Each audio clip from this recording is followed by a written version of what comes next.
भगवानपुर अस्पताल बनाओ संघर्ष कमेटी के संयोजक अनिल कुमार सरपंच प्रतिनिधि भगवानपुर के नेतृत्व में पिछले 2 माह से हॉस्पिटल बनाने की मांग को लेकर चल रहे आंदोलन को गुरुग्राम की जनता से समर्थन लेने के लिए ये कॉन्फ्रेंस विजय सिंह शिकोपुर की पहल पर आयोजित कर रहे हैं। ये बात सही है कि ये आंदोलन रेवाड़ी शहर के साथ NH 71 से महज 500 मीटर की दूरी पर गांव भगवानपुर की जमीन पर सिविल हॉस्पिटल बनाने की मांग को लेकर है, परंतु स्वास्थ्य और इलाज को जिला की सीमाओं में नहीं बांटा जा सकता, इसीलिए ये मांग पूरे समाज की है। हरियाणा सरकार ने जिला सिविल हॉस्पिटल रेवाड़ी को 200 बेड का करने के फैसला लिया था और उसके लिए उपयुक्त जगह की तलाश करते हुए भगवानपुर गांव की पंचायती जमीन को सरकार की नीति के अनुसार सबसे ज्यादा उपयुक्त बताया था। केंद्रीय मंत्री राव इंद्रजीत सिंह ने बनाने का वादा ही नहीं किया बल्कि कहा हॉस्पिटल तो बनेगा ही और रेवाड़ी शहर के पेयजल के लिए 10 एकड़ जमीन भी मांगी। इसका ऑडियो आपको सुना रहे हैं। भगवानपुर ग्राम पंचायत ने 7 एकड़ 7 कनाल 9 मरला जमीन हॉस्पिटल के लिए 1 रुपए प्रति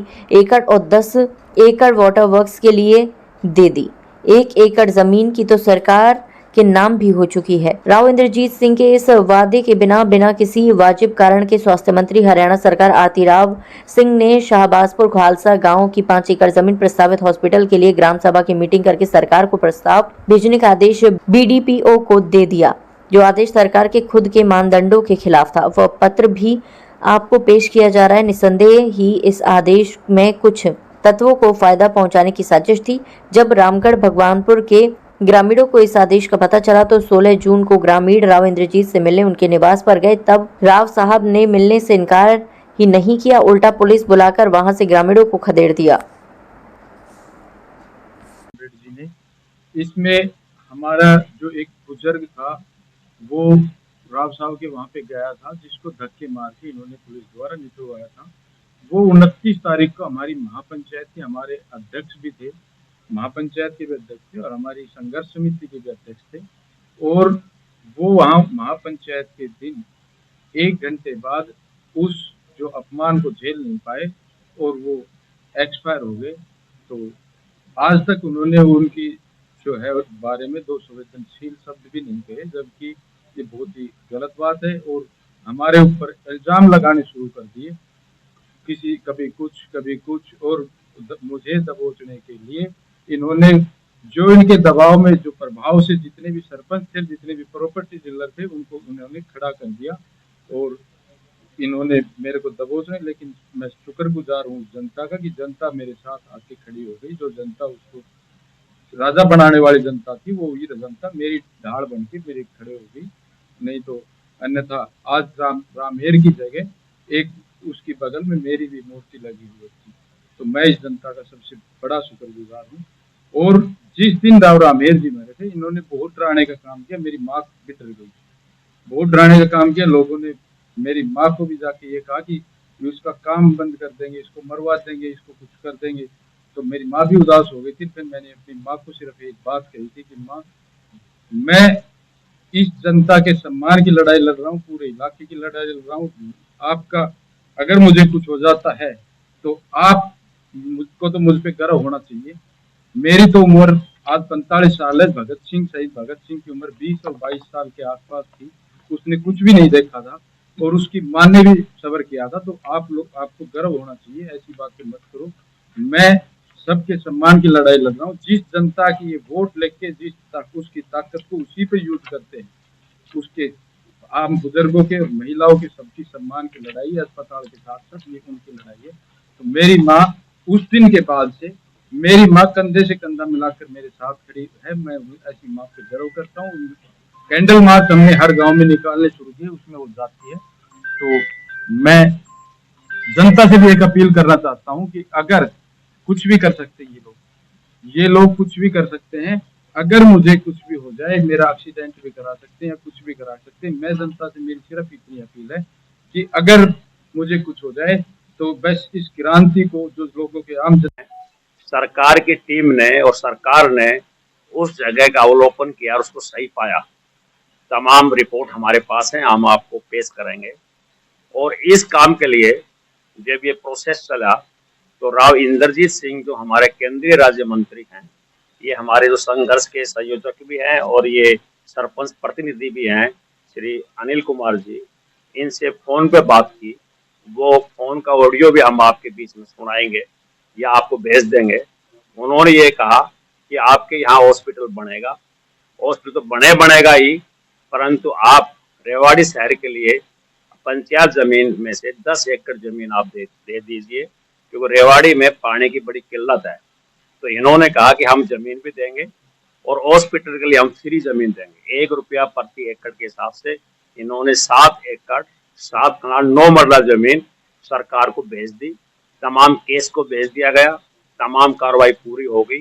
ये तमाम चीजें जब चल रही थी तो इसी पीरियड में, इसी दौरान हमारी माननीय स्वास्थ्य मंत्री ने आनन फानन में बिना भगवानपुर के लोगों से बातचीत किए, जो हॉस्पिटल फाइनल स्टेज पर आ चुका था, उन्होंने एक शहबाजपुर खालसा गांव में 5 एकड़ जमीन देने के लिए बीडीपीओ को आदेश दे दिया। वो चिट्ठी भी हम आपको देंगे कि आप 5 एकड़ जमीन दो, जबकि रिपोर्ट ये कह रही 5 एकड़ के अंदर हॉस्पिटल नहीं बनेगा, जगह कम पड़ेगी, एक्सटेंशन अगर होगा। तो फिर उन्होंने क्या किया कि वो चुपके से एक लेटर जारी कर दिया बीडीपीओ को। बीडीपीओ ने सरपंच को लिख दिया, वो लेटर लीक हो गया, गांव के लोगों को पता लगा। वो राव साहब के पास बड़े सम्मान के साथ गए कि राव साहब जी, आपने तो हमारी 10 एकड़ जमीन भी ले ली, सरकार के नाम रजिस्ट्री भी हो गई, और हॉस्पिटल के लिए हम 8 एकड़ जमीन फ्री में भी दे रहे हैं, और उसके बावजूद ये शहबाजपुर का जो लेटर है, ये क्या हो गया? ये तो ये ऐसा क्यों हो रहा है? तो राव साहब ने कहा कि मैं आपको नहीं सुनूंगा, फोन के ऊपर काम में नहीं सुनूंगा। लोगों ने कहा जी हमारी 2 मिनट तो बात सुन लो। पुलिस बुलाई और लोगों को धक्का मार करके वहां से पुलिस ने उनके मकान से, जो कम रेजिडेंस ऑफिस है, वहां से निकाल दिया।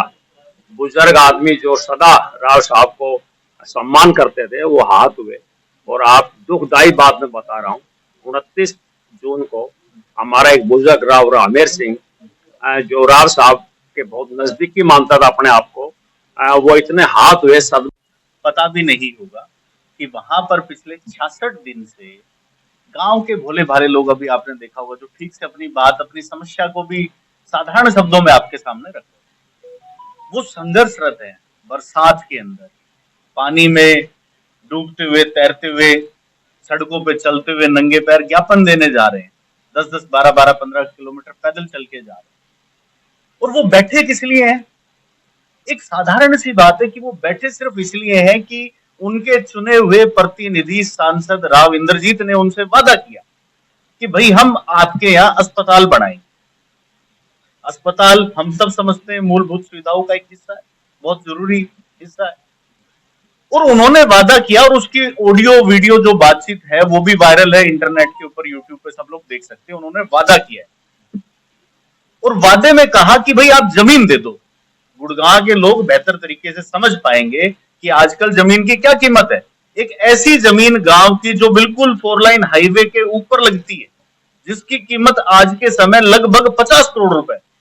गांव वालों ने उनके वादे पर कि अस्पताल बनाएंगे 50 करोड़ रुपए की जमीन दी मुफ्त। और वो दी किस लिए? क्योंकि उनसे कहा गया कि भाई रेवाड़ी प्यासी है, इनको पानी पिलाने के लिए हमें वाटर सप्लाई वर्क्स के लिए जमीन चाहिए। इन्होंने दे दी, कोई बात नहीं, रेवाड़ी भी अपना ही शहर है, वहां के लोग पानी पिएंगे, ठीक है, कोई बात नहीं, दे दो, बदले में हम तुम्हें अस्पताल दे देंगे। पहले इनसे जमीन ली गई और फिर जमीन लेने के बाद, रजिस्ट्री कराने के बाद अस्पताल के वादे से राव इंद्रजीत जी मुकर गए। तो इसको हम क्या कहेंगे? धोखा कहेंगे, छल कपट कहेंगे, क्या कहेंगे? एक चुना हुआ प्रतिनिधि जब ऐसा व्यवहार करे तो ये बड़ा सवाल खड़ा करता है। अब जब इन्होंने इस बात को लेके कहा तो बहुत सारे लोग हैं जिनका बुजुर्ग का नाम लिया, कि जो पिछले 40, 50, 70 साल से, मतलब ऐसे ऐसे लोग हैं जो जवानी जब से वो होश संभाला तब से वो उस परिवार से जुड़े हुए। उन्हें भरोसा नहीं हुआ कि राव इंद्रजीत हमारे साथ ऐसा कर सकते, ये दगा हमारे साथ कर सकते। वो उनसे मिलने गए, धक्के मार के उनका पहला चुनाव हुआ, तब से लेके और आज 2025 में 2024 का इलेक्शन हमने लोकसभा का देखा। बीच में 1 या 2 योजना छोड़ दें तो हम हमेशा ही रामपुरा हाउस, राव परिवार को ही वोट ये इलाका देता है। इसमें सिर्फ गुड़गांव ही नहीं, चाहे गुड़गांव हो, मेवात हो, रेवाड़ी हो, महेंद्रगढ़ और नारनौल, पूरा इलाका पहले इनके पिताजी को संसद में पहुंचाने का काम करते रहे। अब पिछले 25 सालों से हम लगातार इनको जिताते आए हैं। सरकारें दिल्ली में बदली, चंडीगढ़ में बदली, पर हमने इनको नहीं बदला कभी भी। क्यों? क्योंकि इस इलाके की जनता का एक भरोसा था। पर आज अब ये भरोसा टूट चुका है और पूर्ण रूप से टूट चुका है। क्योंकि जब पंचायत में जो बड़े हमारे इलाके के सम्मानीय बुजुर्ग थे, उनको पुलिस बुला के उनको रामपुरा हाउस से खदेड़ा गया। वास्तव में वो वीडियो मैंने भी देखा, बड़ा दुख हुआ, पीड़ा हुई कि जो लोग 50-50, 60-60, 70-70 वर्षों से वोट दे रहे थे और आखिर में उनको ये शिला मिला है। और इसी दुख में हमारे जो बुजुर्ग थे, रामेर जी बता रहे थे, वो एक्सपायर भी हो गए उस पंचायत के 1 घंटे बाद ही। तो मेरी तो यही गुजारिश है कि ये भी उन्हीं का लोकसभा क्षेत्र है। आप देख ही रहे, हमारे बगल में भी हॉस्पिटल नहीं बन पाया है, बस स्टैंड की हालत बदतर है, गुड़गांव में जल भराव है, कूड़े भरे हुए हैं। पर सांसद ने कभी इस पे कोई सुध नहीं, कभी अधिकारियों से कोई मीटिंग नहीं की, ना कभी इस पे यह आया कि इस तरह के बदतर हालत हो रहे हैं उस शहर के, जो शहर 65% रेवेन्यू इस प्रदेश को देने का काम करता है। वहां हॉस्पिटल नहीं बनाया जा रहा जहां इन्होंने वादा किया था, रेवाड़ी में। और अब इनकी बेटी आरती राव, वो खुद स्वास्थ्य मंत्री है, उनके हाथ में ये सारा काम। ना रेवाड़ी में हॉस्पिटल बन पा रहा सरकारी और ना ही गुड़गांव बन पा रहा है। तो इसके लिए दोषी है। मैं भगवानपुर रामगढ़ की पंचायत को विशेष तौर पर और आसपास जो भी हमारे यहाँ जितने प्रतिनिधि आए हैं, सरपंच प्रतिनिधि, इनको धन्यवाद देता हूं आपको कि आप लोगों ने इस मुहिम को उठाया, इस बदलाव की मुहिम की शुरुआत की। कि इस परिवारवाद की राजनीति को हम पिछले 70 वर्षों से ढो रहे हैं। शायद ये आप लोगों को बेशक से छोटी बात लगे, पर मेरा मानना है ये